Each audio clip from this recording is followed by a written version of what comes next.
म्हटलं करा, पण जिल्हा परिषदच्या अगोदरच कर्जा, निवडणुकीच्या अगोदर कर्जा, मग कोणती मशीन आली तर तुम्हाला मत भेटणार नाही म्हणजे नाही. बरोबर आहे ना? मारणार का तुम्ही मत?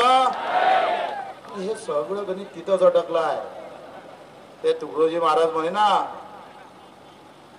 सोन्या चांदीचा देव तेले चोराचं भेव आणि लाकडाचा देव तेले अग्नीचं भेव.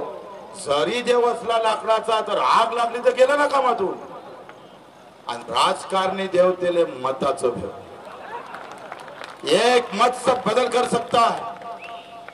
मताचं शस्त्र लय कामाचं आहे भाऊ.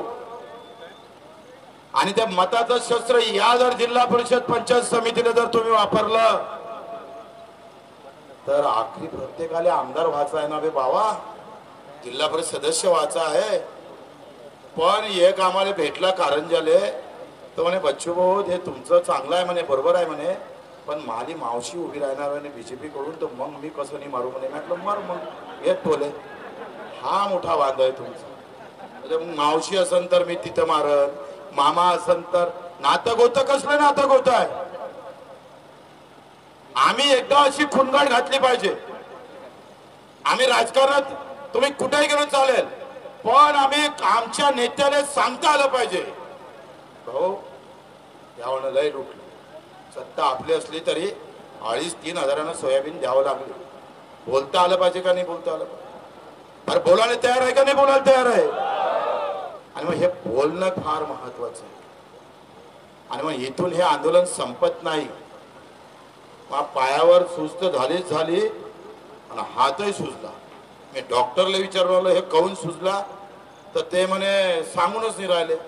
ते कौन सुजला तेले गठून नाही राहिले. म्हटलं आता खेड्यापाड्यातून आलो राजा, तुला काय समजणार? तुला शहरातलं माहित सगळं, इथले सगळे किटकं माडकं कसे अंगावर येते, शहरातलं काय माहित त्याला. म्हणजे मला पाय सुजले इथपर्यंत ठीक आहे, पण हात कोण सुजला मला गणित लागलं नाही. बरं बीपी बरोबर आहे मला, पण हे कौन सुजलं म्हटलं एखादं चुलूट पाठवलं तरी समजा कोणाच्या मायावी कुठं झोपलं असेल तर. असो हे जाऊ द्या, पण हे आंदोलन आपल्याला तेवढ ठेवावं लागल. लढाई कर्जमाफीपुरती मर्यादित नाही, हमी भावाची आहे, भावाची. आणि भावाची लढाई लढावं लागेल भाऊ. पंजाबच्या शेतकऱ्याला आपण बोलावून घेऊ, कारण पंजाब जेव्हा पेटत होता तेव्हा महाराष्ट्र शांत होता. आपण सगळ्या नेत्यांना बोलावू, जे शेतकरी आज संघटनेचे असन अधिक सगळे असन, मी त्यांना सगळ्यांना पत्र पाठवणार आहोत का तुम्ही सगळे एकत्र व्हा. बच्चू कडू एक कार्यकर्ता म्हणून तुमच्या सोबत राहील. नेतृत्व कोणीही करा, आम्हाला परवा नाही आहे, आम्हाला काही परवा नाही त्याचा.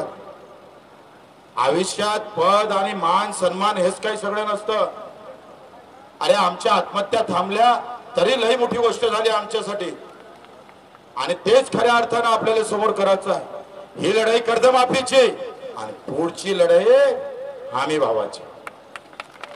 तुमची सगळ्याची तयारी असली पाहिजे. आणि आम्ही एक उपाय दिला, रोहित पाटील सुद्धा तुम्ही सुद्धा हे सभागृहात मांडा. पेरणी ते कापणीपर्यंत सगळे काम एमआरजीएसले जोडवा. आता पेरणी ते कापणीपर्यंत जे मजुरी लागते ना, ती मजुरी जर एमआरजीएसनं कव्हर केली तर आमचा सगळ्यात जास्त खर्च आहे मजुरीवर. म्हणजे 60% खर्च आमचा मजुरीवर जातं की नाही जात?